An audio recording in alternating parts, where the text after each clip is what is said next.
Bismil abi walibni waruhil kudus al ilahul wahid, demi nama Bapa, Putra dan Rohul Kudus, ketiganya yang esa. Shalom sahabat yang dikasih oleh Tuhan. Berjumpa kembali dengan saya di channel ini. Terima kasih buat teman-teman yang selalu setia mendukung perkembangan channel ini dengan cara subscribe, like, komen, dan share. Tuhan memberkati kita sobat-sobat. Oke, teman-teman, di media Indonesia menunjukkan tendensius yang mengarah kekalahan kepada bangsa yang dipilih oleh Tuhan, yaitu Israel. Kita tahu teman-teman, sudah lama keadaan ini sudah banyak juga yang berdoa untuk keamanan, tetapi baru-baru ini viral bagaimana Iran melakukan sesuatu hal yang kata media Indonesia sudah mengalahkan Israel dengan hujan-hujan rudal-rudal mereka. Teman-teman, bagaimana media Indonesia ini menyoroti sesuatu yang jauh di sana, ya toh? Nah, teman-teman, apa yang dia sampaikan itu dibungkam oleh orang yang sedang berada di Israel sendiri. Mari kita lihat keterangan berikut ini teman-teman ya. Ini dia videonya.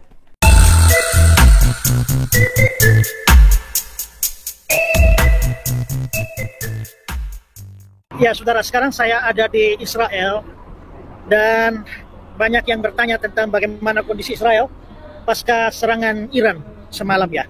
Memang semalam benar ada serangan dari Iran. Kira-kira setengah 2 pagi itu ya serangannya terjadi, dan karena itu sirine Israel itu meraung-raung di kota tua Yerusalem memberi peringatan bahwa ada serangan. Tapi rupanya serangan itu dengan mudah bisa dipatahkan dari berita-berita pagi ini, dan karena itu saat ini kondisi masih relatif aman. Justru yang menjadi sasaran serangan itu adalah kota tua Yerusalem ini ya. Nah, dalam informasi saya tadi pagi dan sudah diposting di TikTok, di Instagram, di YouTube, saya membaca di sana ada banyak orang Islam dari Indonesia yang bikin komentar, wah, hancurkan Israel, ini saatnya Israel dimusnahkan dari muka bumi, bravo Iran dan sebagainya.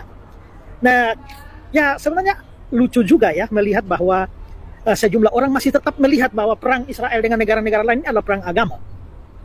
Nah, mungkin di sini saya perlu beritahu juga kepada rekan-rekan Islam ya, bahwa justru Kristen di Israel ini sangat minor, sangat sedikit.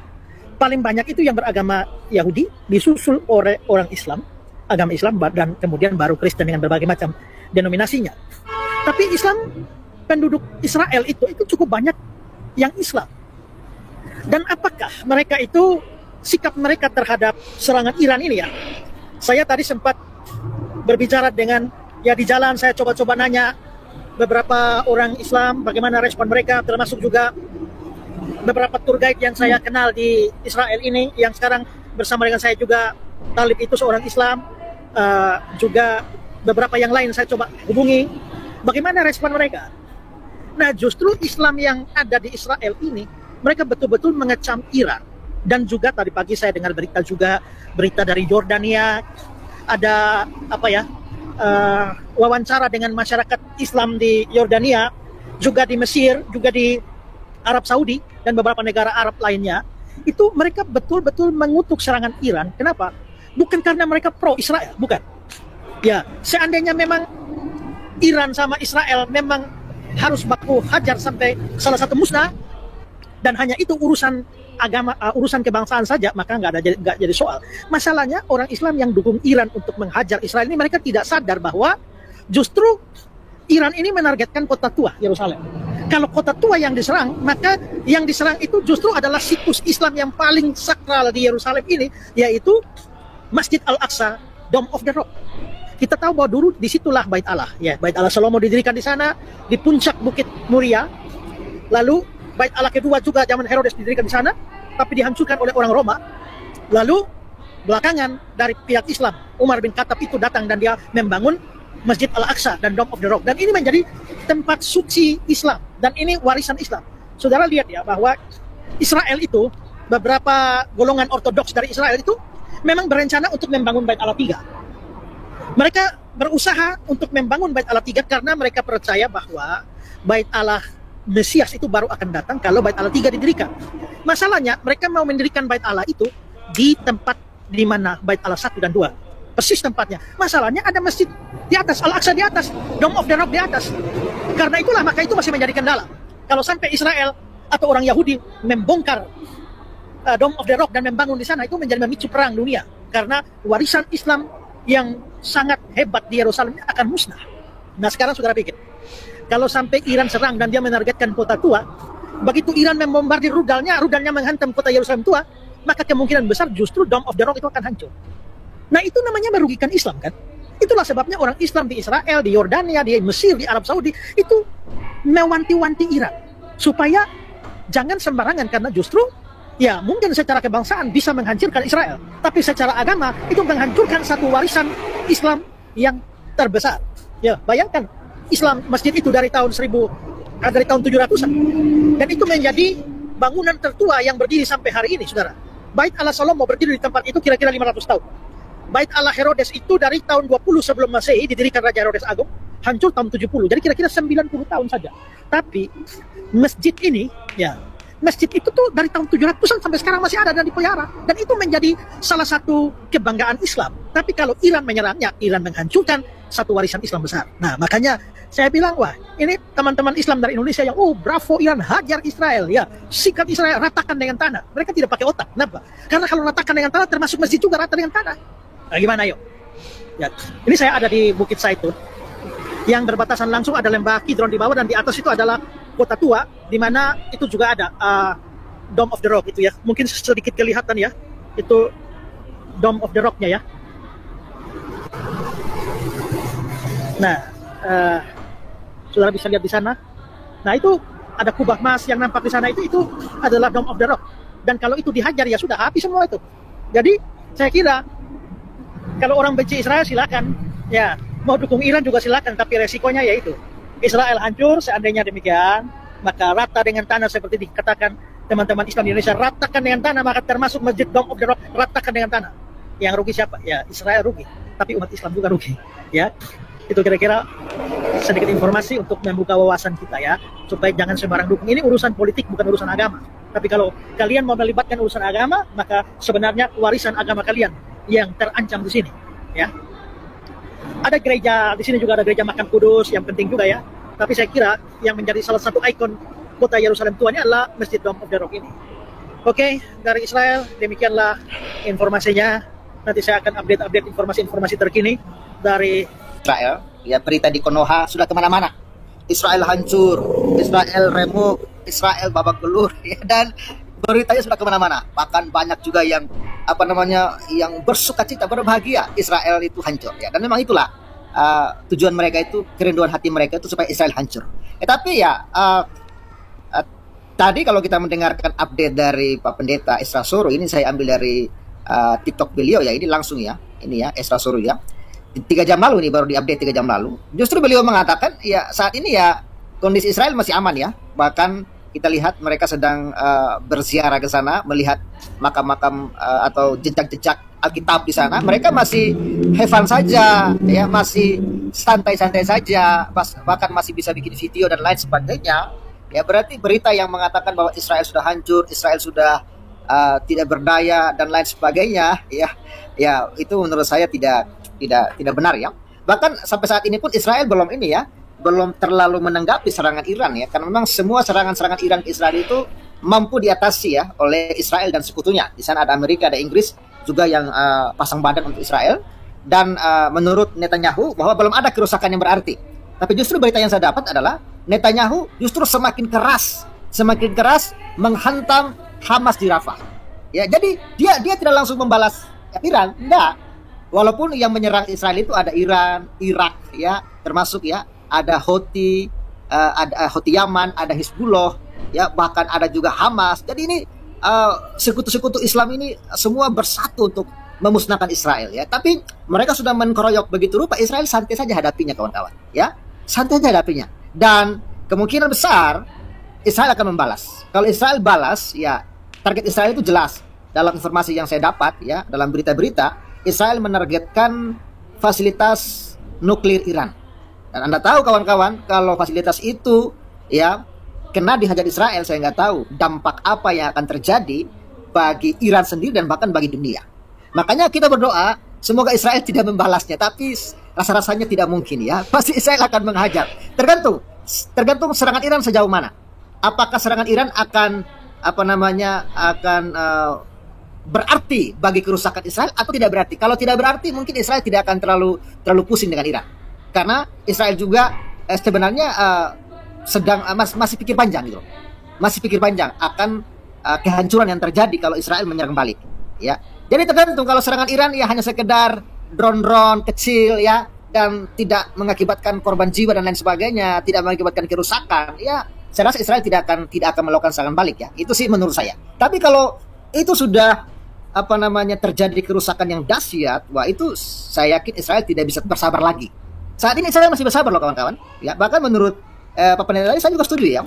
Sebenarnya kalau Israel hancur karena serangan Iran ini sedang tertuju kepada kota tua yaitu Yerusalem, kota Israel.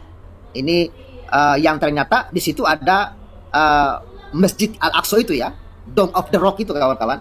Dan kalau masjid itu hancur ya, atau Yerusalem hancur, ya yang rugi siapa? Yang rugi orang Islam juga sendiri gitu loh.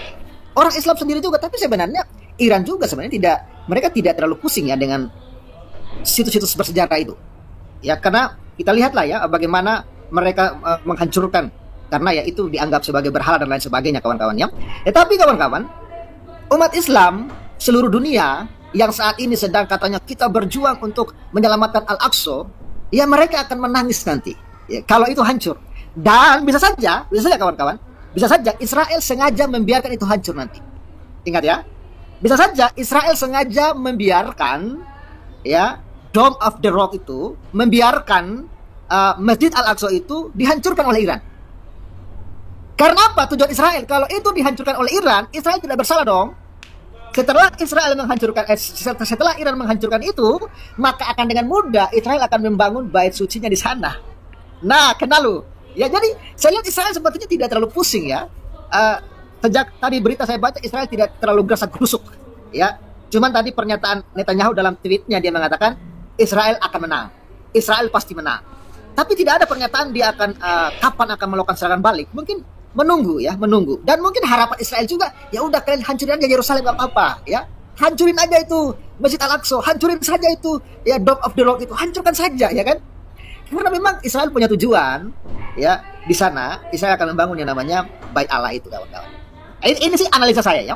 Makanya tadi Pak Esra Soro mengatakan kalau Yerusalem hancur atau kota tua ini hancur karena serangan Iran itu tertuju ke sana ya, maka yang terjadi adalah yang rugi itu Islam. Israel juga mungkin rugi, mungkin akan ada korban jiwa, tetapi yang akan rugi besar itu Islam.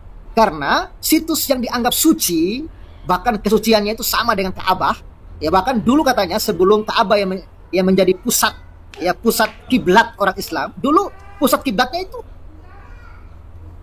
Masjid Al-Aqsa kawan-kawan. Artinya betul ya Bung Jojo ya, artinya Iran ini masuk perangkap ya. Masuk perangkap ya. Ya, kita lihat saja kawan-kawan, apakah Iran sanggup menghancurkan Yerusalem. Kalau itu berhasil dihancurkan, maka Israel akan mengatakan, "Selamat, terima kasih Iran. Engkau sudah mempermudah kami. Selama ini kami ingin membangun Bait Allah di sana, tapi kami tidak bisa berbuat apa-apa." Ya karena menjaga perasaan umat Islam, karena orang Israel juga ternyata penduduk terbesar di Israel itu Islam bukan Kristen. Setelah Yahudi ya Islam gitu. Ya karena memang warga Israel banyak yang Islam juga. Jadi Israel menghargai itu, ya, sehingga itu tidak dihancurkan oleh Israel. Tetapi kalau Iran yang menghancurkannya, Israel akan lepas tangan. Ini pekerjaan Iran, bukan pekerjaan kami. Kalau kamu mau menyalahkan, ya salahkan Iran gitu loh. Ya, itu sedikit tanggapan dari saya, ya kawan-kawannya. Dan kita akan kumur. Open mic, Pak Piong. Iya, salam Pak Pavel. Salam. Dan semua penonton setia ya, yang selalu menunggu live Pavel 88 channel. Iya, tampaknya menarik ya, karena makin banyak musuhnya Israel. Kalau perlu semuanya Arab aja lah serang Israel gitu kan, supaya Israel keluarkan nuklirnya gitu. Jadi Arab itu habis semua. Itu lebih sekaligus gitu loh. Jadi selesai semua.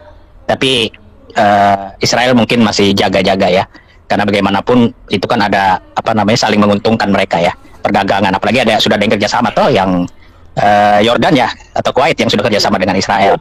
Uni Emirat Arab juga kayaknya sudah ada kerjasama. Jadi memang yang waras itu yang akan kerjasama dengan Israel, karena akan rugi ya daerah-daerah sana kalau tidak kerjasama dengan Israel. Oke, ini mengenai serangan balasan. Ya ini bisa dibilang balasan Pak Pavel ya, karena kedua stafnya Iran itu ada keroyokan. Serangan keroyokan. Serangan keroyokan ya, karena stafnya ada yang meninggal ya, staf Iran. Jadi tadi Pak Pendeta Isra Sori juga sudah bilang bahwa itu tidak ada pengaruhnya ya terhadap Israel. Karena mungkin saya belum pernah ke Israel ya Pak Pavel ya. Semoga ada anak-anak Tuhan yang punya berkat ya, Riong 77 sama Pak Pavel ini diberangkatkan. Jadi kalau menurut saya, iya, jadi Pak Pavel kalau menurut saya itu jauh. Jadi rudanya itu memang nggak nyampe, Pak Pavel. Karena itu sudah Tuhan sudah ditetapkan di ayat-ayat Alkitab. Coba dibuka Pak Pavel Kejadian 16 ayat 11 dan 12. Bisa tolong dibacakan. Kejadian berapa, Pio? 16, pasal 16 ayat 11 dan 12. Inilah bukti bahwa mereka memang ini tidak secerdas bangsa ataupun orang Yahudi. Ya, asal serang. Dia tidak tahu di mana letak posisi jantungnya Israel. Membabi buta aja kemana-mana. Nah ini 16 ayat 14 ya? Ayat 11 dan 12. Kejadian 16 ayat 11 dan 12. Biar ada ayat-ayatnya sedikit Pak Pavel. Siap. Jadi kalau memang dia negara yang katanya sudah ada nuklir, minimal rudanya itu ada yang bisa jarak jauh gitu loh. Kalau cuma sampainya tadi Masjid Al-Aqsa Dom itu kan pinggir-pinggirannya. Iya, pinggir-pinggiran. Jadi memang sudah ditetapkan semua gitu. Memang mereka itu tidak cerdas. Iya. Keturunan. Ya silakan dibaca Pak Pavel. Selanjutnya kata malaikat Tuhan itu kepadanya, engkau mengandung dan akan melahirkan itu ya, seorang anak laki-laki dan akan menamainya Ismail. Sebab Tuhan telah mendengar tentang penindasan atasmu itu. Seorang laki-laki yang lakunya seperti keledai liar. Demikianlah nanti anak itu. Tangannya akan melawan tiap-tiap orang dan tiap-tiap orang akan melawan dia. Dan di tempat kediamannya ia akan menentang semua saudaranya. Ya, poinnya mungkin saya tangkap itu bahwa lakunya itu seperti keledai liar. Ya. Jadi kemana-mana ditembakkan gitu loh. Dia tidak punya kecerdasan, tidak punya kepintaran kalau mau lawan bangsa Yahudi gitu. Jadi memang itu sudah dibuatkan di dalam Alkitab. Ya, keledai-keledai ini kan ya dimaklumin begitu karena memang keturunan dari budak. Ya budak ya Pak Pavel ya hambanya. Ya, jadi ya pasti ya memang Tuhan berkati secara peranak-anakannya ya makin banyak, tapi itu bukan rencana Tuhan ya untuk anak yang diberkati. Jadi cuman banyak doang gitu loh, banyak doang rakyatnya berkembang biak, tapi nggak cerdas, sangat disayangkan. Nah inilah keturunan-keturunan budak. Jadi Iran ini memang masih ya bisa dibilang masih ditarik garisnya ya masih ke situ juga. Jadi wajar kalau memang kenapa dia tidak bayangkan kalau itu nanti akan kena Masjid Al-Aqsa itu ataupun Dom ya, yang bagi mereka itu adalah suatu sejarah. Tetapi kalau bagi kita Pak Pavel ya, kembali lagi saya dan Pak Pavel ini belum pernah. Tapi yang saya lihat kayaknya tidak ada lah turis-turis Kristen itu mengunjungi masjid itu ya. Tapi kalau misalnya yang saya lihat itu yang kerudung-kerudung ada dari muslim-muslim, kalau saya lihat di YouTube itu banyak yang berkunjung ke kuburannya atau tempat di mana bukan kuburan ya, tempat di mana Yesus lahir, Palungan. Ya betul. Nah itu bukan hanya orang Kristen Yahudi, tetapi muslim-muslim ya, Islam ini banyak juga berkunjung ke sana. Tetapi bagi orang Kristen kita nggak ada tuh. Kalau saya lihat, saya belum tahu ya apakah benar, tapi yang saya tahu kayaknya belum ada tuh orang Kristen itu mengunjungi Masjid Al-Aqsa atau Dom itu, karena itu sejarah kan bagi mereka. Jadi memang kasihan sekali ya, mereka ingin lihat sejarah yang sebenarnya, tapi kalau kita itu bukan, bagi kita itu peninggalan mereka itu bukan sejarah ya, bukan sejarah yang penting banget gitu loh. Nah ini yang membuktikan bahwa memang gimana Pak Pavel? Ya itu bukan, itu cuman sejarah kekuasaan khalifah saja itu. Iya, makanya nggak penting untuk dikunjungi bagi kekristenan kan, untuk untuk berjarah gitu loh. Tapi bagi kita, mereka sangat penting untuk mengunjungi tempat kelahiran Yesus ya di Palungan.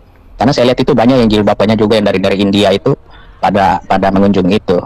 Ya, jadi kembali lagi Pak Pavel, memang Iran ini ya, saya rasa nanti akan hancur lah ya sebagian ya. Karena Israel ini kan tipenya begitu Pak Pavel, dia tidak akan membabi buta. dia mungkin dalam 1-2 hari ini bikin strategi dan akan melakukan serangan balasan, bahkan udara ya. Dia tidak akan keluarkan rudalnya dulu, rudal dari darat, rudal dari nuklir darat, triad nuklir ya, nuklir darat, nuklir udara, sama kapal selam nuklir. Ngeri itu Israel. Kalau udah 3-nya bergerak, amsyong itu Iran. Jadi menurut saya tadi juga saya lihat di berita bahwa Amerika juga tidak akan membantu Israel untuk menyerang balik Iran, karena dia pikir Israel ini masih mampu, Pak Pavel. Jadi Amerika itu merasa masih aman lah Israel gitu. Jadi kalau dari turunan keledai ini langsung bersorak-sorai, salah besar.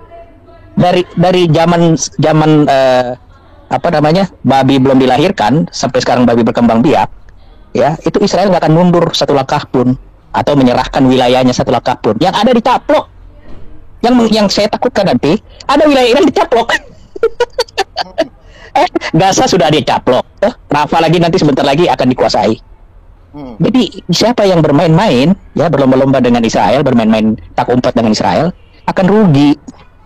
Sejengkal wilayahnya itu akan berkurang. Karena Israel nggak mau rugi. Dia mengeluarkan biaya banyak, dia harus dapat sesuatu dari negara yang hancur itu. Secara ekonomi itu nggak mungkin dia mau keluarkan biaya dengan tidak mendapatkan apa-apa. Jadi memang dalam hal ini Amerika masih melihat Israel ini masih bisalah untuk membalas nantinya ya. Jadi bagi keturunan keledai-keledai liar ini, keledai dungu ini, jangan loh bersorak-sorai untuk kemenangan. Israel selangkah pun tidak akan mundur. Bahkan dia lebih maju 2 langkah untuk menghancurkan lawan. Silakan dilanjut Pak Pavel. Baik, ya terima kasih ya Bung Piong ya. Ya memang gini Bung Piong, paling kalau orang datang ke Al-Aqsa itu mereka hanya melihat ini ya, puing-puing bait suci ya. Karena bait suci itu kan dibangun di sekitaran situ ya. Jadi kan bersebelahan dengan tembok ratapan itu kan.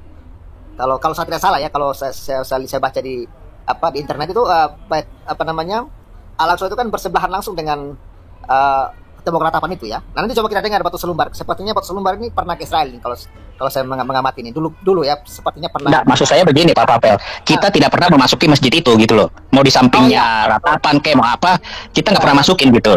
Karena memang itu nggak ada artinya bagi kita. Sejarahnya itu nggak ada lah, sejarah nggak jelas. Nah, kelahiran Kristus itu sejarah yang diakui oleh semua negara dan seluruh dunia. Makanya mereka datang. Kan ini hanya untuk mereka aja nih masjid. Betul. Orang agama lain tidak mengakui ini. Sebuah ini sejarah. Tapi sebelumnya ada bait suci ya, yang sebelumnya dibangun. Nah mungkin itu yang dibilang kita itu sejarah. Tapi setelah ini kan ini pencaplokan terhadap sejarah asal mulanya, dan akhirnya dibikin masjid. Betul nggak Pak Papel ya? Dan akhirnya dibikin masjid. Iya. Kan aslinya bukan masjid ini kan pencaplokan. Enggak. Betul. Nah begitu. Kan, lanjut Pak Papel. Iya betul. Ya. Ini ada komentar dari si Manu Khalid ya. Ini berita mana yang benar? Kok berita mainstream menang Iran dan Israel keok? Ya kita sudah tunjukkan tadi ya 3 jam lalu, baru 3 jam lalu pendeta Ezra Soro itu liput langsung ya di Israel, karena beliau pas ya sedang bersiaran di Israel dan dia memberitahukan situasi di Israel itu kondusif, aman-aman saja. Memang ada bunyi-bunyi sirine dan lain sebagainya, tapi tidak ada kerusakan yang berarti di sana ya. Bahkan saya pun belum mendapat kabar dari berita-berita Israel bahwa ada korban jiwa, nggak ada. Jadi yang diserang oleh Iran itu hanya menggunakan drone ya untuk menyerang Israel, dan semua itu saya rasa cuma ini ya, serangan Iran itu cuma semacam istilahnya ya, untuk mengalihkan isu saja supaya mereka itu seolah punya harga diri. Makanya tadi saya membaca berita Iran mewanti-wanti agar Israel jangan membalas. Lucu kan? Jadi Iran minta supaya Israel jangan balas serang Iran lagi. Ya, jadi serangan Iran ini cuma serangan lucu-lucu sih menurut saya. Jadi cuma drone yang mereka kirim ke Israel, lalu semua drone itu hancur, berantakan, tidak ada yang berhasil menembus ya Israel ya. Jadi kalau berita mainstream mengatakan Israel keok, itu biasalah kawan-kawan, biasalah. Dulu kan juga berita mereka kan sama kan? Israel keok, Hamas menang, ya pasukan Israel kocar-kacir, ya Israel sudah meninggalkan Gaza, ya pasukan Hamas menang. Itu biasa kawan-kawan ya. Berita-berita, makanya jangan terlalu percaya tuh berita-berita mainstream itu ya. Oke, Bung Batu Selumbar. Salam, selamat malam, Bung. Open mic, Bung. Salam, selamat malam. Salam Pak. Kedengaran ya? Jelas. Jelas, mantap. Oke, kita udah mulai nih. Jadi kalau kita lihat apa ya,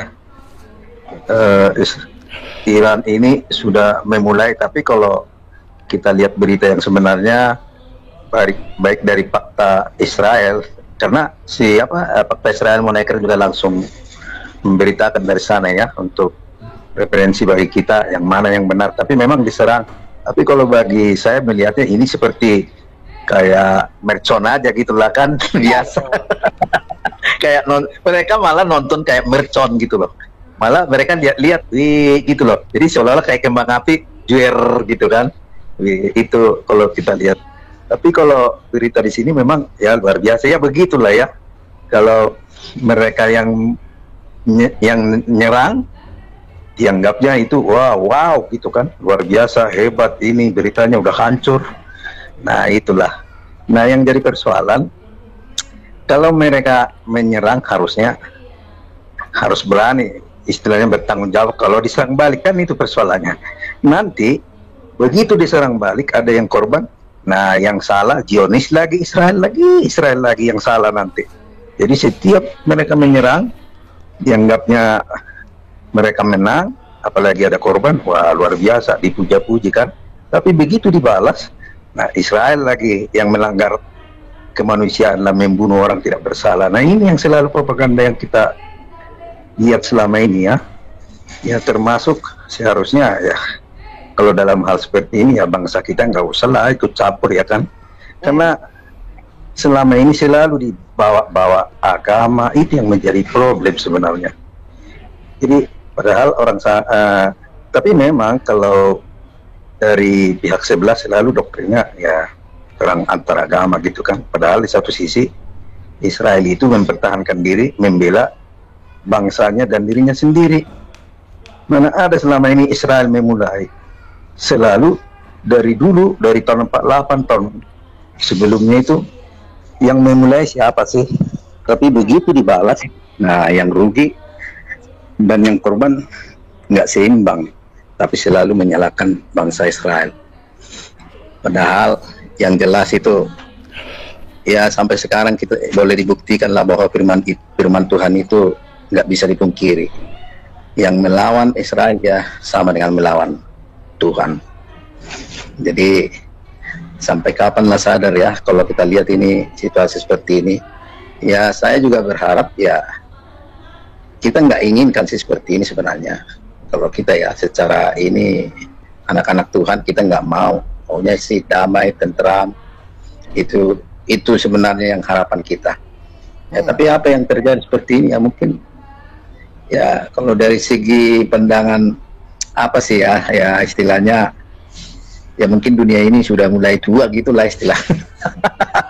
Karena terlalu apa ya, manusia ini udah carut marut berbuat yang tidak gitu ya kan. Jadi udah saatnya lah sadar lah. Jadi kita juga harus wanti-wanti juga. Artinya kalaupun ini awal dari apa di ramar-ramar orang jadi perang dunia ketiga ya kita juga waspada dan mungkin lebih dekat lah mengenal dengan Tuhan Kristus ya.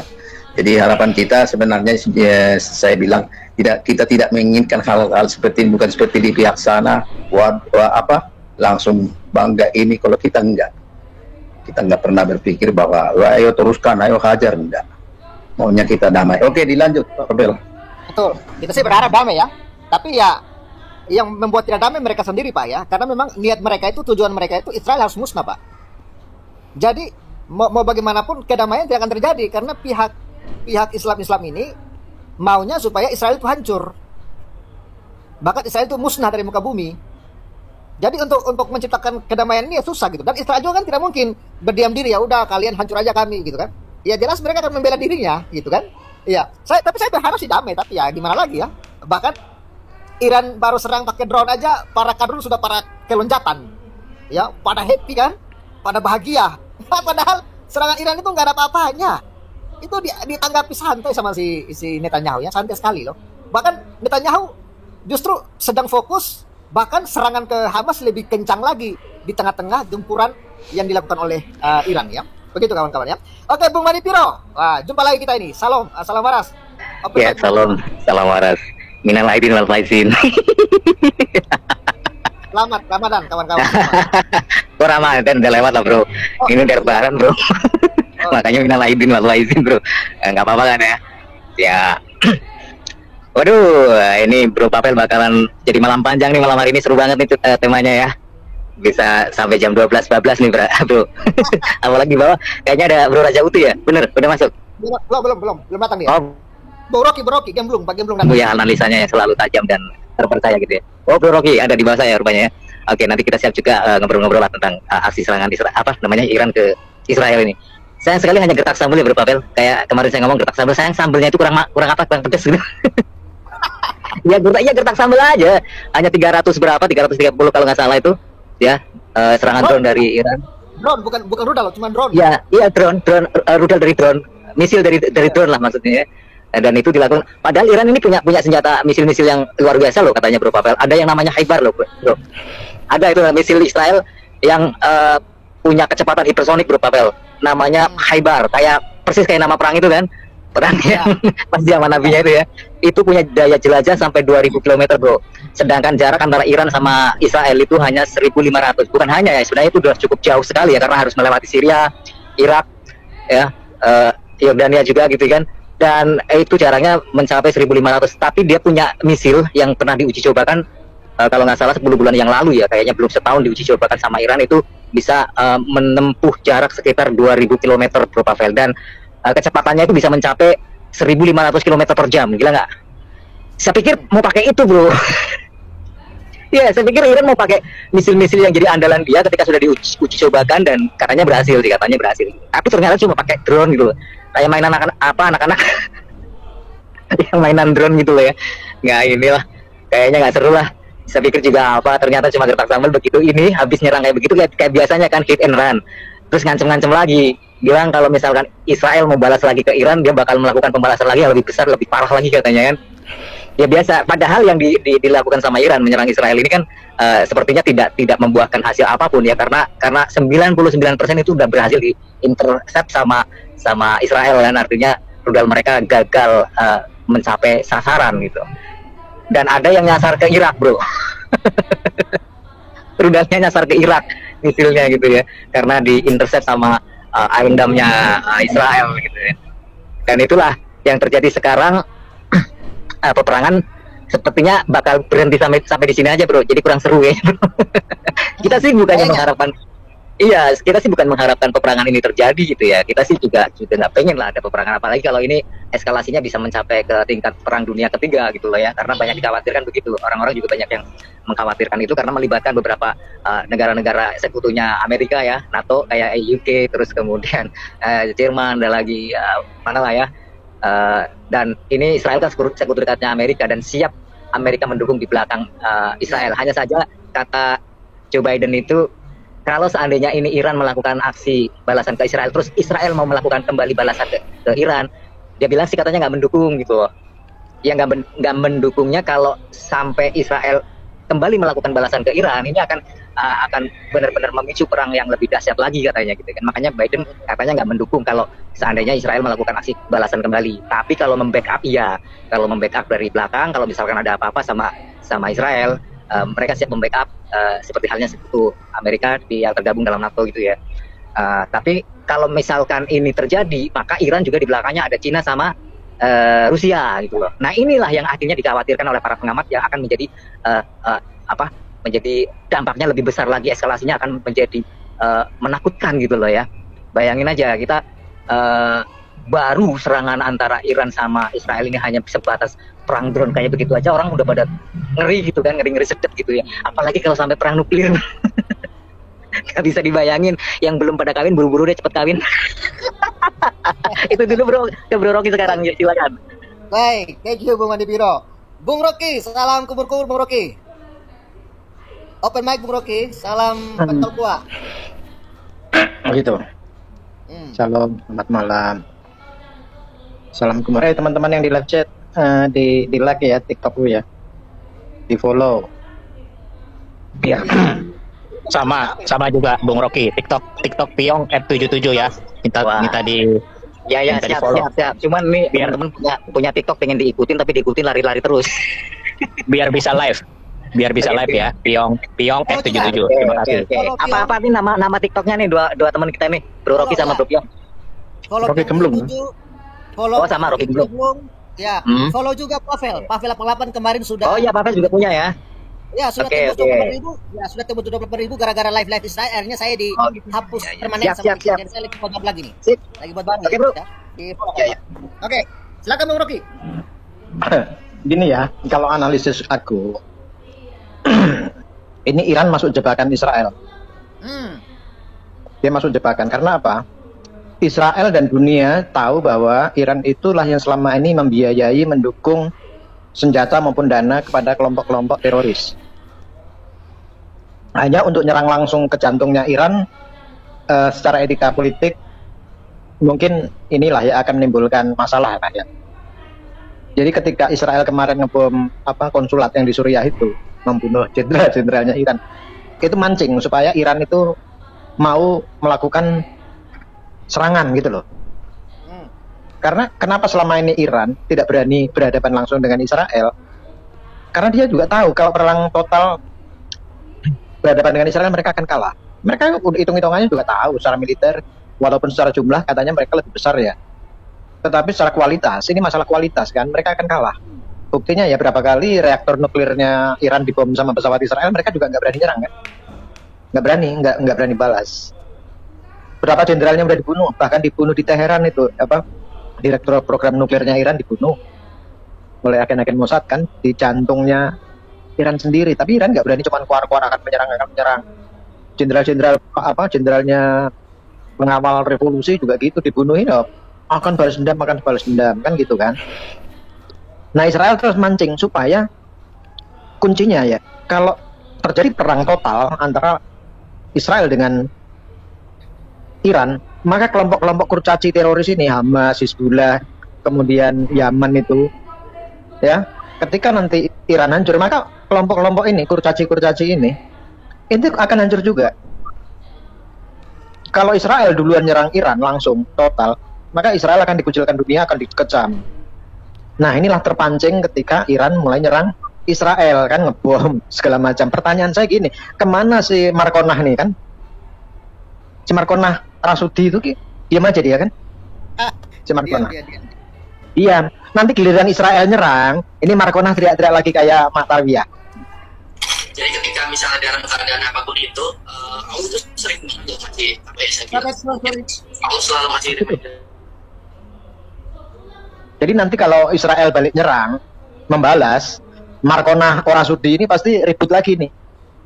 Sama kejadian kada 7 Oktober kan, ketika Hamas menyerbu Israel, membunuh rakyat sipil, itu Markonah Munawaroh Rasudi ini kan diem kan. Begitu dibalas Munawaroh langsung teriak-teriak kayak Mak Tarwiyah kan, yang demo Pak Jokowi itu kan. Ini nanti gini aja, ini kan Iran nyerang, wah berita di Tribun Serambi News segala macam, Israel hancur total bla bla bla bla. Aku sih hanya baca judulnya karena memang media-media ini media toa gitu loh, toa. Jadi nanti ketika fakta itu terbuka, ketika nanti Israel balas nyerang, wah ini media-media ini langsung mengkafir-kafirkan Israel lah, Israel jahanam lah, iblis lah segala macam. Israel telah membunuh rakyat lah, gini macam-macam. Ini kelakuan orang yang tidak punya otak ya seperti gini ya. Lihatlah nanti ketika ini kan Israel masih belum balas ya. Israel mungkin gini berhitung, apa sih kemampuan lo kan gitu kan. Biarkan aja, jangan karena jujur aja ya, sistem pertahanan Israel itu tercanggih di dunia. Semua negara mengakui. Bahkan Amerika dan Rusia dan Cina pun mengakui itu. Mereka nggak punya kok sistem pertahanan udara yang sistemnya laser itu, mereka nggak punya. Iron Dome juga yang punya cuma Israel. Makanya mereka kan cuma ini, ya hanya sampai sekarang hanya berdiam diri ya.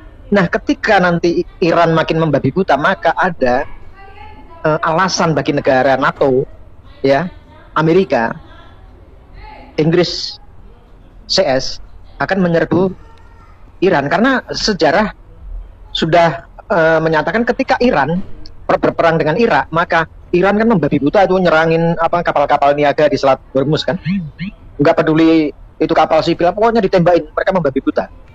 Nah inilah kesempatan emas bagi negara-negara, terutama Amerika ya, menghancurkan si Iran. Nih, ini kabarnya ini bro, malah ini bro. Ini baru aja terjadi bro. Iran jadi melakukan pembalasannya betul seperti halnya yang bro tadi Rocky bilang. Dia membajak kapal kargo. Ini udah terjadi bro. Kapal yang di situ, yang awaknya dari Cina, dari Rusia, dari India gitu, itu ditahan, direbut dibajak sama Iran. Iya, artinya gini loh. Nanti Cina, Rusia segala macam itu malah bergabung menjadi satu dengan Amerika. Karena kapal-kapal mereka yang nggak ada urusannya dengan Iran dan Israel, nggak ada urusannya dengan perang ini kok dibajak. Ingat nggak waktu perang Teluk itu kan, Iran kan membabi buta kan? Hanya waktu itu Rusia masih begitu ini ya, kapal-kapal Rusia tidak terancam, kapal Cina nggak terancam, yang terancam hanya kapal-kapal Eropa kan. Nah sekarang kalau semuanya udah mereka membabi buta, kayak kasus inilah ya, Yaman kan, Houthi kan membabi buta juga, kecuali negara dari Yamanesia, kapal Yamanesia aman kan, karena pakai bendera itu, bendera apalah itu namanya, nggak ngerti aku, kan aman. Sampai Inggris juga bingung kenapa kok kapal kami dibom, di rudal kok kapalnya Yamanesia kok aman kan gitu kan. Jadi ini sebetulnya Iran justru masuk perangkap. Jadi Israel punya hak untuk membela diri, menyerang. Amerika dan kawan-kawan juga punya hak. Mereka semua udah punya hak untuk menghancurkan Iran. Iran nggak sadar. Kenapa nggak sadar? Karena memang kaum ini kan kaum bodoh semua. Iya kan? Kaum bodoh yang selama ini berpuluhan tahun dipermainkan oleh negara-negara pintar, negara-negara kafir kan pintar. Kalau orang-orang ini bodoh, kalau orang-orang ini pintar, kaum pintar katanya, kaum cerdas, mualaf tuh pasti cerdas katanya. Nah pertanyaan, kalau mereka cerdas bro, itu Timur Tengah tidak akan perang, bro. Tidak akan terjadi perang sesama mereka, tidak akan terjadi bunuh-bunuhan sesama mereka. Kalau mereka pintar, tapi karena mereka on, ya makanya dipermainkan terus bro, sama negara-negara yang terkenal pintar, ya kan? Makanya sekarang ini saya baca berita Yordania nembak jatuh rudalnya Iran kan, terus Iran ngancam akan menyerang negara-negara Teluk, negara Timur Tengah yang membantu Israel. Nah persoalannya gini, Yordania nembak jatuh rudal itu karena posisi rudal itu mau jatuhnya bukan di Israel tapi di Yordan dengan Israel itu kan berbatasan. Ya wajar dong Yordan nembak jatuh rudalnya Iran karena posisinya mengarah ke Yordan. Nah Yordan diancam mau diserang sama Iran. Kan aneh kan? Membabi buta. Ngekernya kurang pas bro. Ngekernya kurang pas. Ngekernya kurang pas. Iya. Ilmu geometrinya itu masih kurang gitu. Dia masih pakai ilmu ukur zaman lama. Trigonometri. Ya kan masih menggunakan trigonometri. Sekarang kan sudah pakai Pythagoras. Pakai teropong yang habis buat sidang isbat kemarin tuh. Nah, itu. Jadi kalau menurut aku itu aja sih. Ringan kok, sederhana. Kemudian juga gini, kenapa Israel belum segera membalas? Israel masih berhitung kemampuan senjata-senjata Iran kayak apa sih? Kan gitu kan. Oh ternyata kenanya ini kan cuma di kandang sapi, tapi kena di kandang kambing. Tapi kalau beritanya di negara Konoha ini bro, wah Tel Aviv hancur, pangkalan militer hancur. Padahal yang fakta yang sebenarnya kan kita lihat rakyat Israel malah tenang-tenang aja kan. Kemudian kan disebutkan di tribun itu si Netanyahu lari menyembunyikan diri di bunker milik jutawan Israel segala macam. Padahal Netanyahu lagi minum anggur sambil melihat itu kembang api. Minum anggur dia lihat kembang api. Nah nanti wah di sini kan sudah sorak-sorak ya. Nanti giliran Israel nyerang kita lihat lah. Wah donasi lagi, ini ilmu donasi mulai muncul nih bro. Percaya aja lah. Jadi menurut saya jelas itu Iran blunder.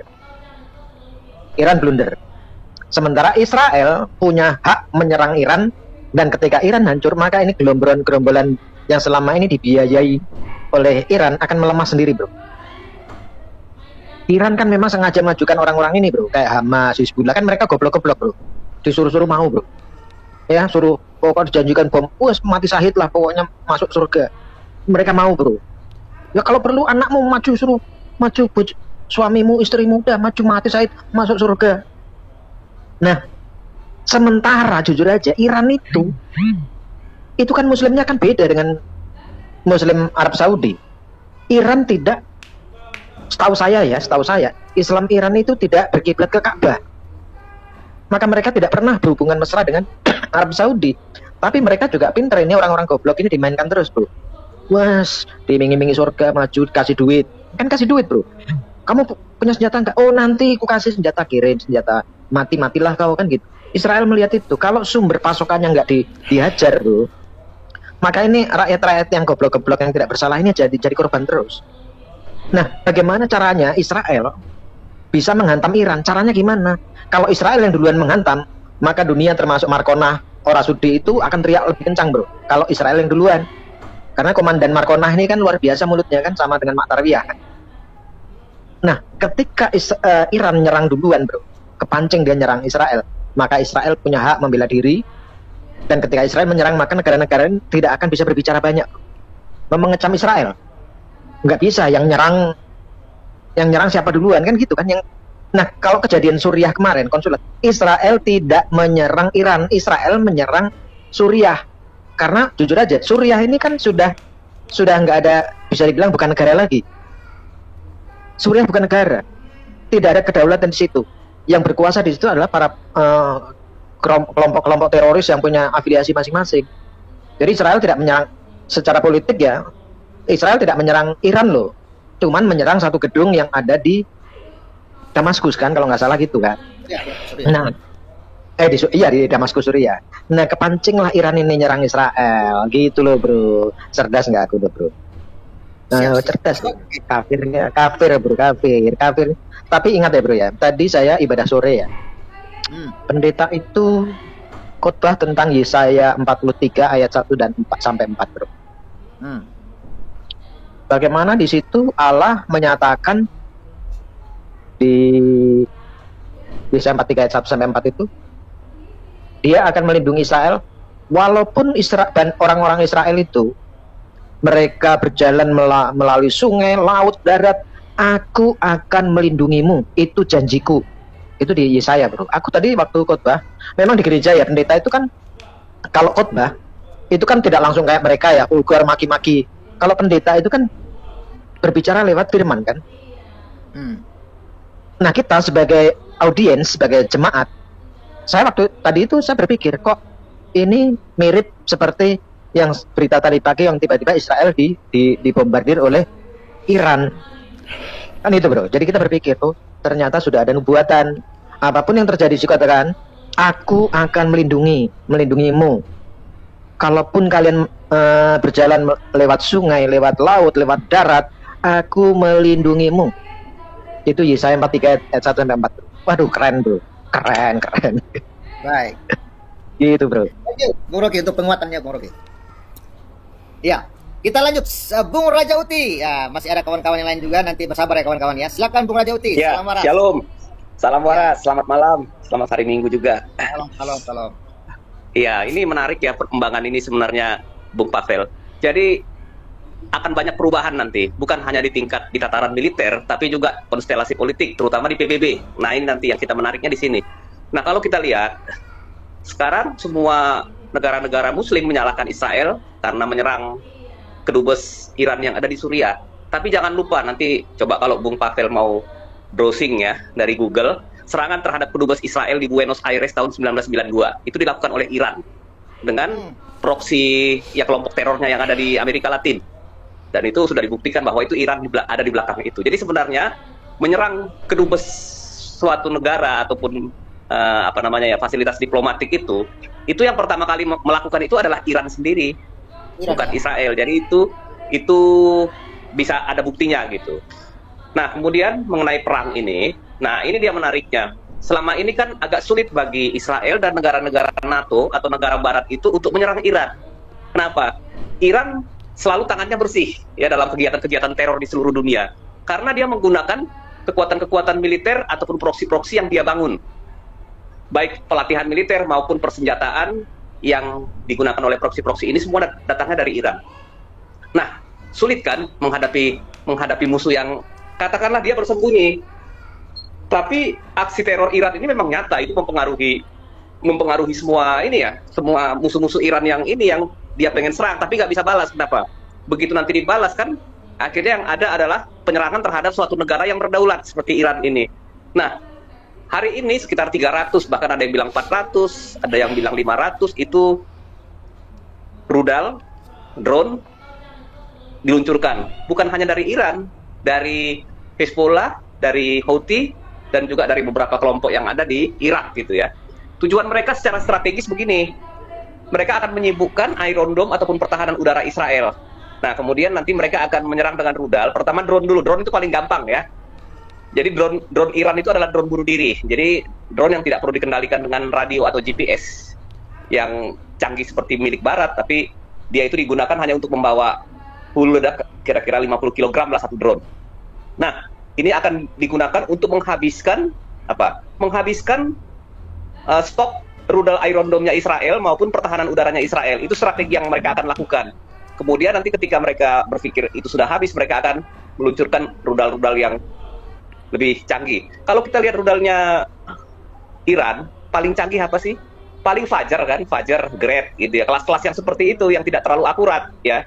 Yang tidak terlalu akurat, kemudian juga sampai di tujuan itu mungkin 2 atau 3 jam perjalanan dari mana, dari Iran menuju Israel gitu, dari Tel Aviv itu sekitar 3 jam. Jadi gampang sekali diantisipasi gitu.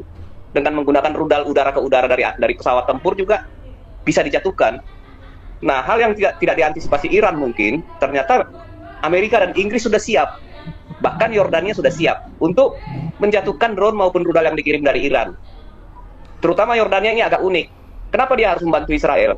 Kalau andaikan dia tidak menembak jatuh drone maupun rudal dari Iran, kemudian rudal itu akan jatuh di wilayah udaranya sendiri, di wilayahnya sendiri, dan itu makan korban, itu juga akan menjadi masalah bagi Yordania. Mau tidak mau, Yordania harus memblok atau menjatuhkan rudal-rudal yang dikirim dari Iran melalui wilayah udaranya sendiri gitu. Jadi gini, Iran tuh kalau menyerang Israel, dia harus melewati wilayah udara Yordania gitu.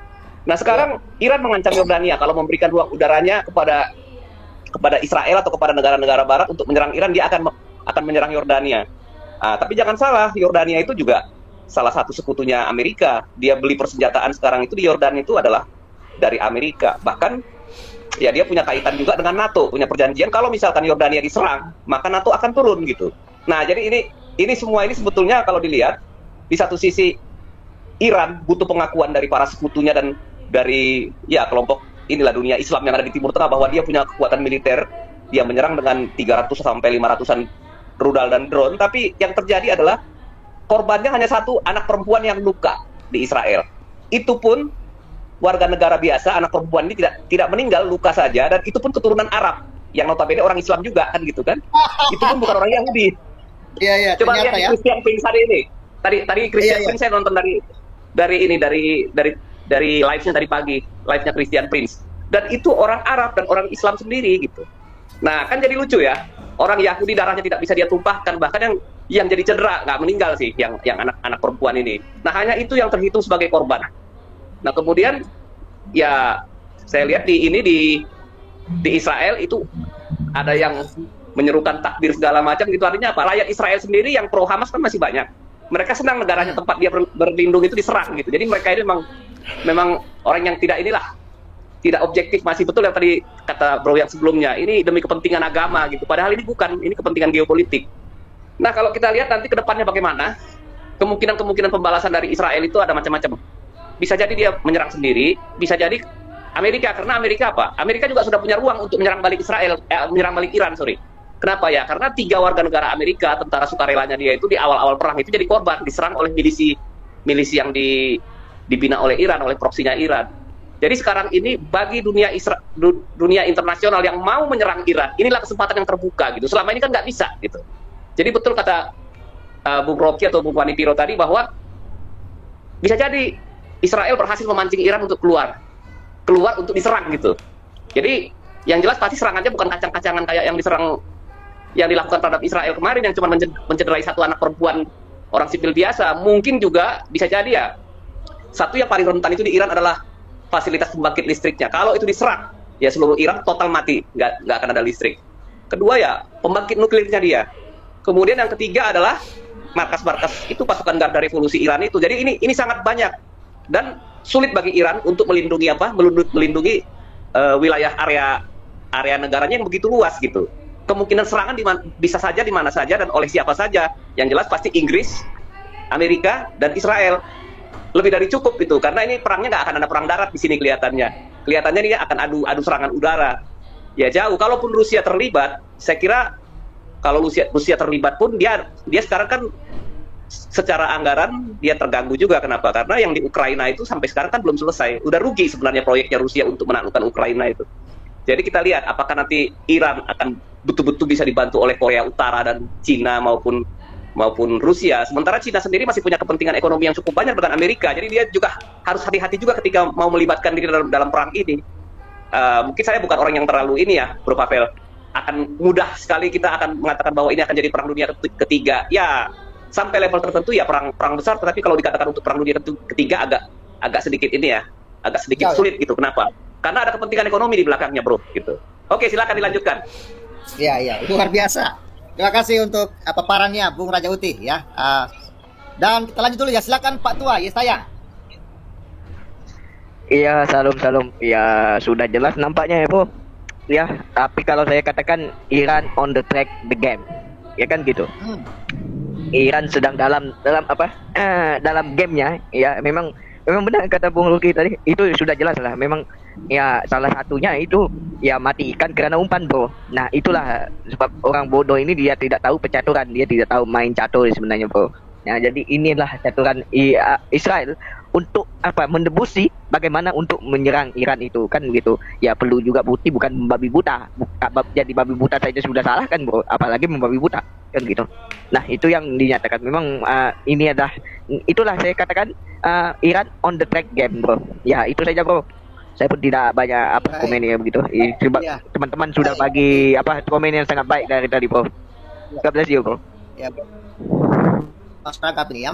Oke, thank you Pak Tua. Hello Kitty, silakan mau Hello Kitty. Hello Kitty, buka mic-nya Hello Kitty. Iya, halo. Ya, Ini bagaimana ini? Aduh, ini Allah salah perhitungan ini. Aduh. Loh, kenapa lari masa mesti gua ajarin tuh? Ya itu Israel bisa maju seperti ini karena Allah tidak memberikan negara tetangganya seperti negara Honokara ini. Coba kalau dia negaranya bertetangga langsung dengan negara Honokara ya, itu dirongrong tiap hari, nggak mungkin dia maju dia. Sekarang dia maju kan karena ya aman, tentram, nyaman ya. Musuhnya ya cecer-cecerek kan. Kalau musuhnya cecer-cecerek ya tentu aja dia maju ya. Dia bisa menjalankan bisnisnya, bisa menjalankan ini segala macam. Coba kalau tangganya si Honokara, hancur dia, dirongrong tiap hari, tiap menit kali dirongrong.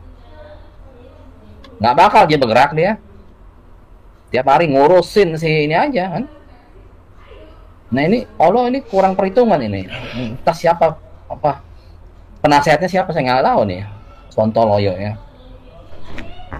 Mudah-mudahan dia bisa dengar bicara saya, langsung di copy aja sama dia kan. Asal jangan pakai huruf K, Bro, depannya, Bro. Hah? Jangan keliru huruf K. Apakah? Lah itu Sontoloyo tadi lah. Oh.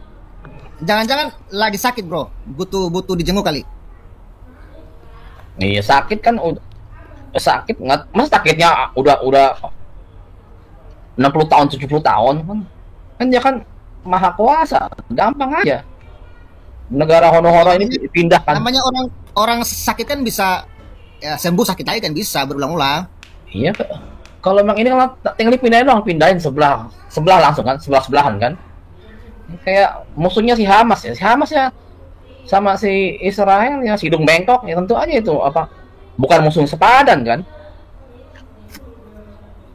Tentu ya yang si Hamas babak belur, si hidung bengkok mas tenang-tenang aja. Coba aja ketemu sama musuh yang seimbang, waduh, babak belur. Siapa musuh yang seimbang masalahnya? Nggak ada. Honokara. Oh, Konohara ya? Iya.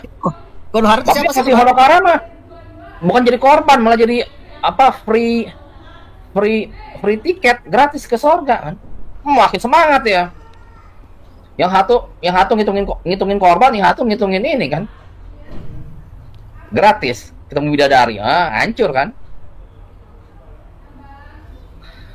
bisa babak belur. Yang satu ngitungin korban, yang satu pada apa berbodong-bodong ya lo. Hah? Gimana bro? Boro-boro bisa mau bikin riset segala macam, kok tiap menit dirongrong kan? Di sono lah, inilah, itulah. Nah, ini Allah salah perhitungan ya, aduh. Loh, kenapa nggak pakai gua sebagai penasehatnya? Udah, jangan kesal lagi dah. Nanti di dalam penistaan lagi nanti itu. Aduh, bahaya nih Bung Elkiti nih. Bahaya nih lo katakan. Kalau bicara benar dibilang salah, dibicara yang salah diiniin kan. Nah sekarang Iran mau nyerang siapa Iran ini? Pak Pavel. Iran nyerang siapa Iran? Nyerang Israel lah. Tapi kok yang kena kok orang Arab? Gak tahu saya. Salah ini kali, salah sasaran ya, gimana ya? Tapi nggak bilang minta maaf lagi ya? Belaga pilon dia. Yang kena Muslim lagi, aduh bahaya dong. Jadinya apa? Ya. Mereka itu mungkin yang kena itu orang Sunni bro. Tetap aja kalau Sunni kena kan jadi apa? Jadi malah bibit untuk perpecahan kan? Iya. Tapi ini loh, ini kawan-kawan. Ternyata Iran menggunakan ini loh, menggunakan apa ini ya? Piagam PBB loh, pasal 51 katanya. Ini alasan Iran ya serang Israel pakai alasan pasal 51 piagam PBB. Kalau perang ya nggak pakai pasal Pak Pavel. Kalau diskusi pakai pasal. Kok perang nggak pakai pasal? Makanya saus sama kecap. Perang pakai pasal. Lu banci atau? Iya, coba atau apa ini? Baca ya. Ya, kita coba saya baca dulu ya isi pasalnya ya. Ini ya pasal 51 ya. Tidak ada ketentuan dalam piagam ini yang dapat mengurangi hak membela diri yang melekat pada individu atau kolektif jika terjadi serangan bersenjata terhadap anggota PBB. Sampai Dewan Keamanan mengambil tindakan yang diperlukan untuk memelihara perdamaian dan keamanan internasional. Tindakan-tindakan yang diambil oleh anggota PBB dalam melaksanakan hak membela diri ini harus segera dilaporkan kepada Dewan Keamanan. Dan berdasarkan piagam ini tidak akan mempengaruhi wewenang dan tanggung jawab Dewan Keamanan untuk mengambil tindakan yang dianggap perlu untuk memelihara atau memulihkan perdamaian dan keamanan internasional kapanpun juga. Jadi saya juga belum paham ya apa arti dari ayat ini. Apakah artinya bahwa apa yang dilakukan oleh Iran ini sama dengan membela diri atau bagaimana itu kawan-kawan? Ya apa? Iran mengklaim pasal 55, tapi Israel juga sama juga mengklaim hal yang sama. Jadi kan ceritanya Iran ini kan disolimi sama Israel, jadi Iran hanya membalas gitu loh. Ya sama juga kan, Israel juga bilang dia hanya membalas, bukan jadi dijolimi.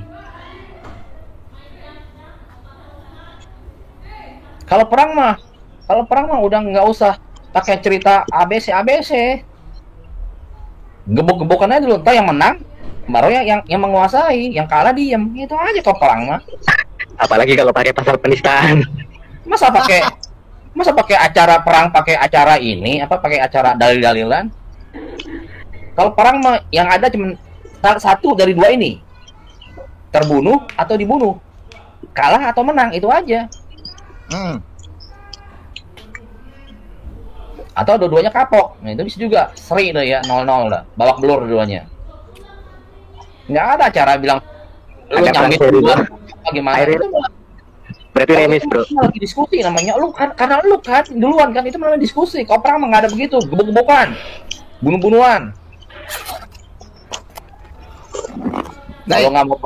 Kalau nggak mau jangan perang, diskusi aja sampai berbusa mulutnya. Ini baru namanya kumur-kumur bro Pavel. Nah ini baru kumur-kumur, ini betul. Iya. Oke, Bung gitu ya. Kita lanjut lagi ya. Bro ya. Iya. Hati-hati gereja entah kena itu, kena rudal loh. Hati-hati. Aman ya. Oke, ini kawan-kawan siapa yang mau menambahkan atau mau menanggapi terkait pasal 51 ini? Silakan. Ayo, Bro Pavel, boleh nambahkan sedikit? Boleh, silakan. Jadi begini, pasal 51 piagam ini digunakan oleh Iran untuk menyelamatkan posisi politiknya nanti di PBB. Ya karena bagaimanapun dia sudah melakukan serangan terhadap negara berdaulat Walaupun begitu kan Israel kan anggota PBB dan dia kan dianggap negara berdaulat gitu ya. Kemudian dia juga menyerang melewati negara lain yang punya kedaulatan udara juga ya, seperti Yordania gitu. Nah, sekarang persoalannya begini, dia mau kesannya masih belum berani terus terang gitu ya, masih cuci tangan terhadap serangan yang dilakukannya kemarin, terutama untuk menentukan posisi politiknya di PBB nanti. Karena ini kan PBB akan bersidang. Yang tadinya tekanan begitu luar biasa besarnya jatuh ke Israel. Kenapa? Karena Israel itu menyerang Gaza gitu ya, menyerang Gaza kemudian melakukan genosida dan dituduhkan seperti itu. Nah, sementara Israel pada waktu itu kan dia punya hak untuk membela diri juga, alasan yang sama yang digunakan Israel, meskipun lawannya berbeda. Kalau sekarang ini yang jadi katakanlah dalam tanda petik orang yang jadi pelaku utamanya, yang jadi penjahatnya adalah Iran. Kalau waktu itu yang jadi pelaku utamanya adalah non-state actor seperti Hamas. Hamas itu kan bukan dianggap sebagai angkatan militer resmi satu negara. Dia kan dianggap sebagai organisasi non-state actor, aktor yang bukan negara. Tetapi Israel harus melindungi diri dari serangan organisasi yang bukan negara, bukan militer juga gitu. Nah, sekarang masalahnya di mana? Kenapa kalau misalkan Israel disalahkan, tapi Iran dibenarkan? Nah, ini nanti di PBB ini akan terjadi perdebatan juga. Yang tadinya mungkin sebagian besar itu menyerang Israel, menekan Israel dengan segala macam resolusi yang kemarin dikeluarkan, nanti ini akan terbelah gitu. Sebagian nanti akan cenderung orang-orang Barat, terutama yang liberal maupun yang ini ya, orang Barat liberal maupun yang mungkin lebih cenderung berpaham kiri atau sosialis, itu yang tadinya ikut menyerang Israel nanti mungkin akan berbalik melihat, wah ini ternyata Iran tidak lebih baik daripada Israel gitu. Nah, ini yang ditakuti oleh Iran. Sampai sejauh mana nanti kekuatan dia di PBB nanti ketika nanti ini dibahas gitu. Yang kedua, bagi Israel ini sebenarnya suatu berkah terselubung gitu. Kenapa? Tekanan terhadap dia yang begitu berat selama ini karena masalah Gaza, di mana proksi Hamas ini menggunakan warga sipil di Gaza sebagai tameng hidup gitu ya. Bukan berarti orang Israel yang memang mau membunuh warga sipil, tapi di mana ya kalau kita lihat kan udah banyak terowongan yang ditemukan dan dihancurkan oleh Israel, di mana di atasnya itu kan ditaruh masjid, ditaruh misalkan sekolah, ditaruh nanti fasilitas publik. Artinya memang sudah jelas bukti nyata bahwa warga sipil di Gaza itu digunakan sebagai tameng gitu ya, untuk apa? Untuk melindungi diri dari serangan balasan Israel, dan kemudian Israel akan dituduh oleh seluruh dunia, dianggap penjahat, didemonisasi, sehingga akhirnya nanti akan keluar suatu upaya untuk membubarkan negara Israel gitu ya. Atau memaksakan solusi dua negara. Kalau solusi dua negara dipaksakan juga, Israel akan bubar. Kenapa? Garis pertahanan itu nggak akan bisa lagi dijaga oleh Israel kalau dengan solusi dua negara. Kemudian mereka kan maunya kan supaya nanti pengungsi-pengungsi yang di Gaza itu maupun yang di tepi barat bisa masuk ke wilayah-wilayah Israel. Artinya apa? Ya sama dengan di Konoha ini, di mana basis-basis tempat minoritas itu kan akhirnya sekarang kan dimasuki mereka supaya apa? Supaya melemah gitu. Itu tujuannya sih sebenarnya ke situ, Bro Pavel gitu. Nah, jadi Israel sangat tahu segala macam taktik ataupun strategi yang digunakan oleh kelompok Hamas maupun kelompok-kelompok radikal ini. Jadi dia tidak akan menerima solusi dua negara gitu ya. Itu yang sekarang dipaksakan itu untuk melemahkan Israel dan membuat negara itu bubar sebagai suatu negara gitu. Nah, kalau kita lihat di seluruh dunia ini kan semua larinya ke sana, semua menyalahkan Israel. Nanti akan ada nanti objek yang baru untuk katakanlah untuk dianggap sebagai penjahat. Ya sepertinya Iran ini nanti perang diplomasi, perang politik itu di tingkat PBB akan semakin keras gitu. Nah, ini Iran menggunakan pasal 51 ini untuk membela dirinya. Udah kelihatan arahnya dia takut di situ gitu. Tapi ketika ini digunakan oleh Israel untuk membela diri, kenapa seluruh dunia ribut? Nah, ini jadi nanti kita lihat ke depannya. Di satu sisi memang Hamas kan tinggal sekitar 4 batalion lagi itu di Rafah. Tapi kan penduduk sipil kan belum pindah semua. Israel nggak bisa melakukan penyerangan sekarang terhadap Hamas serta-merta sesudah hari Lebaran ini, nggak bisa. Jadi dia harus pindahkan dulu penduduk ini sambil dia mengantisipasi apa yang akan dilakukan Iran. Nah, pasukan di utara Israel itu sebenarnya pasukan darat tinggal nunggu perintah, itu siap untuk memasuki Lebanon Selatan, mengusir Hezbollah sampai Sungai Litani 10 km. Kenapa? Karena PBB gagal menjaga keamanan di utara gitu. Jadi makan gaji buta aja ini tentara-tentara PBB ini. Nggak ada gunanya gitu. Sebenarnya kan resolusi waktu itu kan supaya untuk perdamaian, Hamas tidak boleh menyerang, Israel tidak boleh menyerang, dijaga oleh pasukan perdamaian. Ternyata pasukan perdamaiannya gagal gitu. Yang ada adalah ya tiap hari Hezbollah kan meluncurkan roket. Ya, pasukan PBB-nya makan gaji buta lah istilahnya, Bro, gitu. Oke, kira-kira begitu tambahannya. Nanti kita lihat nanti yang akan ramai ini medan perangnya bukan hanya secara militer ya, tapi juga secara politik.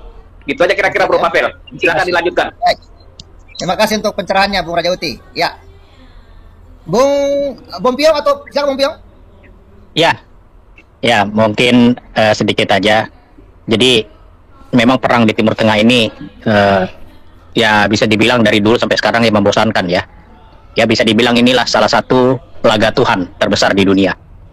Ya bisa dibilang laga Tuhan. Ya bayangkan Tuhannya Hamas, Tuhannya Israel, ya kan? Kalau Israel kan cuma satu ya, Yahweh, Allahnya Abraham, Ishak dan Yakub. Tapi mereka ini kan beda-beda. Jadi ini memang menjadi laga Tuhan ya. Tapi kalau saya percaya ya Allahnya Israel ini nggak akan mundur. Pasti ilah-ilah di luar Allahnya Israel ini pasti tumbang semua. Ini bukan lagi laga antara manusia, Pak Pavel. Ini laga Tuhan. Ini sudah laga Tuhan ini. Jadi kalau Israel kalah ya amsyong lah kita gitu kan. Kalah lah Tuhan kita. Nah, tapi kalau mereka semua kalah ya harus akui. Kau harus akui bahwa Allah yang sebenarnya itu Allah Israel. Jadi ini mungkin arahnya nanti akan ke laga Tuhan ini Pak Pavel.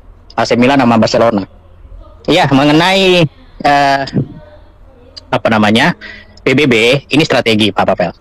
Inilah hebatnya Zionis kafir Israel. Kita bilang aja ikutin kayak mereka ini kan kafir semua ini. Itulah hebatnya negara kafir, ya. Yang bisa menskenariokan yang tadinya PBB mengecam Israel dan akhirnya nanti malah mendukung penuh Israel untuk menyerang Iran melalui resolusi PBB yang dimotori oleh Amerika. Amerika sampai saat ini dia tidak akan membalas serangan Iran karena yang tadi kita sudah bicara itu serangannya hanya di pinggir saja. Dia tidak menusuk ke jantungnya Israel. Jadi Israel itu santai dari Pak Pavel bilang dari awal kan dia santai. Netanyahu pun mungkin lagi ngopi di Starbucksnya Israel di sana kan sama menteri-menterinya. Atur strategi serangan balasan. Karena tidak ada yang mengenai sasaran. Kalau dibilang bandaranya masih ada. Orang masih bolak-balik penerbangan, cuman memang diwanti-wanti, hati-hati untuk penerbangan internasional menuju ke Israel. Jangan sampai nanti ada nyelonong ya, drone-nya merconnya dari Iran. Inilah semua skenario yang akhirnya nanti, kan ini Israel sekarang tertekan, Pak Pavel dan teman-teman di PBB. Kita tahu Israel ini lagi ditekan. Bahkan Amerika sendiri sudah abstain kemarin ya, yang jarang terjadi Amerika itu abstain. Biasanya dia memveto, tapi kemarin ini abstain. Inilah strateginya Yahudi, kafir ini, luar biasa.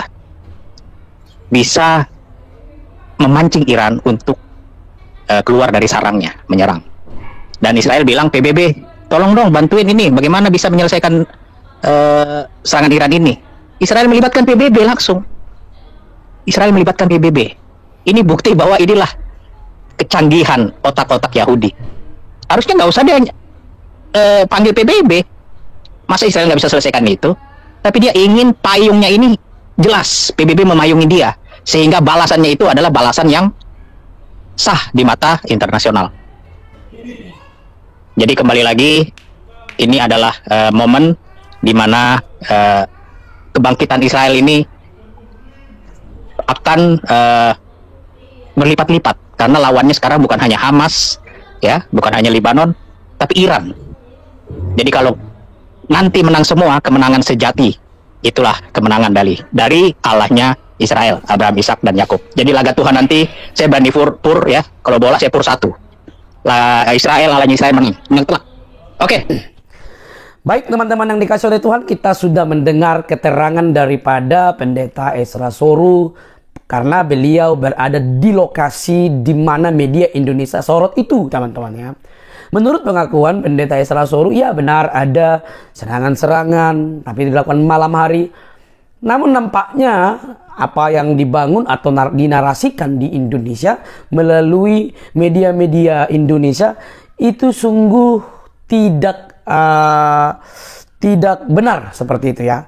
Dari kesaksian dan langsung di tempat dari Pendeta Ezra Soru menunjukkan bahwa Israel itu sedang baik-baik saja. Ingat, tentu kita bukan pendukung Israel. Tapi alangkah tidak baiknya sekelas-kelas media yang ada di Indonesia masih menyebarkan sesuatu hal-hal yang kurang pada intinya. Kenapa demikian? Harusnya kan memberitakan sesuatu yang positif, yang benar, yang sesuai. Bukan malah tendensius sangat meruncing kepada Israel yang notabene sedang berkonflik dan dengan Iran atau Iran menyerang Israel. Teman-teman, hal ini sangat disayangkan. Ada apa dengan media di Indonesia, teman-teman? Ada apa dengan media Indonesia dengan judul-judul mereka yang sangat bombastis, yang sangat tendensius, yang sangat kepengen Israel itu lulu lantak. Ada apa dengan media-media di Indonesia ini? Kenapa tidak memberitakan sesuatu hal yang mungkin sebisanya? Kalau tidak tahu, ya janganlah gitu ya memberitakan sesuatu yang kurang benar gitu. Nah, teman-teman, ketika media Indonesia menyoroti di berbagai tayangan televisi dan juga channel-channel di media di Indonesia itu sungguh-sungguh memalukan. Karena mereka mungkin tidak di tempat, tapi mereka menarasikan sesuatu yang membangun persepsi. Bahkan yang anehnya, teman-teman, kalau kita lihat di setiap komen-komennya, sangat disayangkan. Banyak kadrun-kadrun atau orang-orang tertentu yang sangat bersemangat agar Israel segera dimusnahkan. Kenapa? Apakah karena ada kebencian atau apa? Saya kita nggak tahu ya. Tapi dari berita-berita ini tidak berimbang, teman-teman. Tidak berimbang sama sekali. Nah, Pendeta Ezra Soru yang saat ini di Israel, di Yerusalem, membuktikan fakta itu. Dia ngakuin benar ada. Tapi tidak seperti yang diberitakan di Indonesia, kan gitu. Tidak diberitakan. Makanya media-media di Indonesia ini kurang berimbang ya. Jadi dibuktikan bahwa apa yang disampaikan itu berunsur ketidakbenaran ya. Pendeta Ezra Soru menunjukkan hal itu. Nah, teman-teman, dan dari cerita Pendeta Ezra Soru ini pun sebenarnya bagus sekali gitu ya untuk menyadarkan, membuka mata daripada para kadrun-kadrun yang masih sibuk mencari kesalahan. Kenapa saya katakan demikian? Mereka mengatakan Israel dilulantakkan rata sampai ke tanah begitu ya. Ya kalau begitu ya pas peninggalan sejarah atau Masjid Al-Aqsa dan Dome of the Rock itu hancur lulu lantak dan juga rata dengan tanah. Yang dirugikan ya teman-teman kita Muslim juga gitu ya. Tidak ada tendensius kita untuk mendukung Israel, enggak, tapi setidaknya beritakanlah yang benar, yang pasti, jangan sampai dipermalukan oleh seperti yang dilakukan oleh Pendeta Ezra Soru ini, teman-teman ya. Nah, kita lihat teman-teman bagaimana Pendeta Ezra Soru itu aman, tentram, nyaman di Yerusalem, di Israel. Dia membuktikan hal itu. Bahkan ada banyak orang yang akhirnya pergi ke sana dengan menelpon Pendeta Ezra Soru. Artinya apa? Ada berita yang disampaikan di Indonesia yang sebenarnya tidak benar, begitu intinya. Jadi kita ini pendukung siapa sih ya? Saya tetap mendukung kemanusiaan, teman-teman. Kita mendukung kemanusiaan gitu. Ya, kita sudah tahu di Israel itu ya mayoritasnya Yahudi, yang kedua ya Islam. Ketiga Kristen, malah Kristen yang paling minoritas di Israel. Lantas siapa yang dirugikan begitu ya? Jadi kalau kita dibilang mendukung Yahudi, enggak juga gitu ya. Kita tidak sedang tergila-gila atau mengatasnamakan agama untuk mendukung Yahudi, enggak ada hubungan. Tapi kalau misalnya kita memberikan sebuah berita yang kurang elok, kurang baik di negara kita dengan judul-judul yang tendensius membuat narasi-narasi yang miring, itu sangat disayangkan. Teman-teman boleh belajar akan hal itu. Receklah berita-berita itu ya. Apakah benar? Jangan-jangan nanti sampai salah gitu ya. Dibilang kalah, ternyata seperti yang dibilang Pendeta Ezra Soru, rudalnya aja nyangkut di tiang listrik. Nggak ada apa-apanya katanya gitu ya. Kalau ibarat petinju, buat geli gitulah ya. Kalau saya mau sederhanakan kalimatnya. Lantas apa yang perlu kita pikirkan, belajar dari sini, teman-teman? Ya, itu yang berkonflik jangan selalu dibawa kepada isu agama. Tidak ada, itu politik tuh. Seperti yang dikatakan oleh para cendekiawan Muslim juga. Semua banyak orang juga mengatakan itu karena politik. Nah, kalau begitu kenapa kita selalu membabi buta, mengkafir-kafirkan, bahkan tendensius untuk memusuhi sekelompok tertentu kan? Kalau itu bukan unsur agama tapi politik. Nah, selanjutnya, kenapa akhirnya di Indonesia semakin huru-hara gitu ya? Orang negara-negara Islam lain pun mengecam perbuatan-perbuatan yang tidak terpuji itu. Terus kenapa Indonesia merasa lebih Arab dibandingkan Arab sendiri? Kan ini sesuatu hal yang kurang tepat lah. Indonesia, budayanya, warnanya yang dihuni oleh beragam agama. Jangan sampai negara lain kita bela-bela karena seetnis dan juga bukan seetnis sih, seagama, akhirnya kita meruntuhkan keyakinan dan rekan-rekan kita yang lain dengan cara-cara yang kurang terpuji. Itu kurang tepat. Nah, teman-teman, mari kita simak berita-berita yang terbaik, yang langsung up to date, yang langsung di tempat, bukan malah menerima berita yang tendensius dan tidak pada faktanya. Konflik itu ada. tetapi tidak seperti yang diberitakan di Indonesia. Ada apa? Teman-teman yang tahu tulis di kolom komentar ya. Tulis di kolom komentar apa respon teman-teman. Jangan kepanasan. Sampai di sini video saya teman-teman. Jangan lupa untuk mendukung dengan cara subscribe, like, comment, dan share. Sampai ketemu di video selanjutnya. Bye-bye.